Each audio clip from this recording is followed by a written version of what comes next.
আমার এখনো খেয়াল আছে রাষ্ট্রপতি একটা ভাষণ দিচ্ছিলেন। তো ওই সময় সম্ভবত ঘূর্ণিঝড় বা কোনো কিছু আসছিল।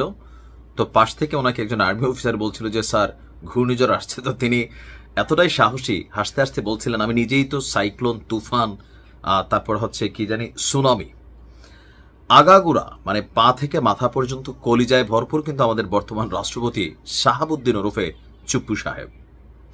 আওয়ামী লীগ সরকার কর্তৃক যিনি মানে একদম রাতারাতি আসলে জিরো থেকে হিরো হওয়ার সুযোগ পেয়েছেন শেখ হাসিনার দয়ায়, তিনি হচ্ছেন আমাদের মাননীয় রাষ্ট্রপতি জনাব শাহাবুদ্দিন চুপ্পু।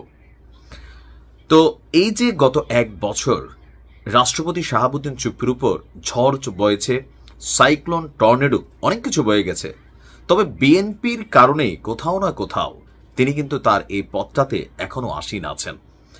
এই যে বর্তমান পরিস্থিতিতে তো আজকের দিনে এসে আমাদের রাষ্ট্রপতি যে বক্তব্য দিয়েছেন, এই বক্তব্য শুনে আমি 100% শিওর শেখ হাসিনা তিনি নিশ্চয়ই অবাক হয়েছেন, আশ্চর্য হয়েছেন যে হায় রে চুপ্পু, সময় বুঝা তুমিও কথা বলে স্নেহ করে ডাকে আর কি। যাই হোক, কি এমন বক্তব্য দিচ্ছেন যে শেখ হাসিনার ঘুম প্রায় হারাম করে দিচ্ছেন।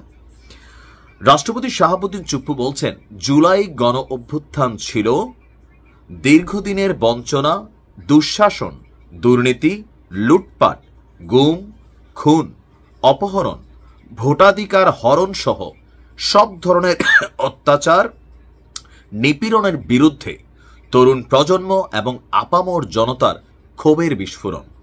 এই প্রত্যেকটা ওয়ার্ড কিন্তু বাস্তব।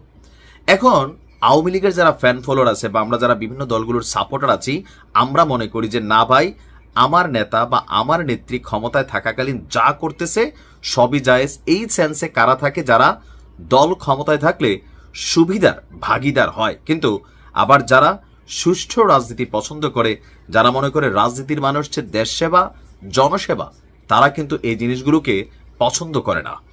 তো রাষ্ট্রপতি চুপ্পুর এই বক্তব্য শেখ হাসিনার যে শাসনামল, সেই শাসনামলের একটা ভয়াবহ চিত্র কিন্তু তুলে ধরেছে। এখন এই ঘটনাগুলো কি বাংলাদেশে ঘটছে? অবশ্যই ঘটছে, ডেফিনেটলি ঘটছে। এখন আপনি আমারে গালি দিতে পারেন, কিন্তু এই কথাগুলোকে অস্বীকার করার সুযোগ নেই। রাজনৈতিক প্রতিহিংসার যেই মানে রূপরেখা আওয়ামী লীগের 15 বছরে আমরা দেখেছি, গত এক বছরেও এই রূপরেখা কিন্তু কম দেখি নাই। যে আওয়ামী লীগ শাসনামলে যারা বিএনপি জামাত করত, তাদেরকে রাজনৈতিকভাবে বা সরকারের বিরুদ্ধে যারাই কথা বলতো, তাদেরকে সরকারিভাবে রাষ্ট্রীয় যন্ত্র ব্যবহার করে দমন নিপীড়ন করা হতো, পলিটিক্যালি ক্যারিয়ার ধ্বংস করা হতো, যাকে যেভাবে দরকার ওইভাবে সাইজ করা হইতো। তো গত এক বছরে কি আর পরিবর্তন খুব বেশি ঘটছে? হ্যাঁ, কিছুটা উন্নতি হয়েছে, বাট একবারে যে সব বদলাই গেছে তা কিন্তু না। গেল 3 দিন আগে হিউম্যান রাইটস ওয়াচের যুক্তরাষ্ট্রভিত্তিক যে সংস্থা, তারা কিন্তু একটা প্রতিবেদন দিয়েছে যে এখনো বাংলাদেশে আমরা দেখি কথায় কথায় কি হইলে আওয়ামী লীগ বলতো তুই শিবির, তুই জামাত, আর এখন বলা হয় তুই আওয়ামী লীগের দোসর। এরকম ট্যাগ কিন্তু এখনো বন্ধ হয় নাই। তো শাহাবুদ্দিন চুপ্পু তিনি আপনার বলছেন যে এই বৈষম্যমূলক ফেসিবাদী ব্যবস্থাকে বিলুপ্ত করে গণতন্ত্রের পুনঃপ্রতিষ্ঠা, জনগণের ক্ষমতায়ন এবং মত প্রকাশের স্বাধীনতাকে সুনিশ্চিত করাই ছিল জুলাই অভ্যুত্থানের মূল লক্ষ্য।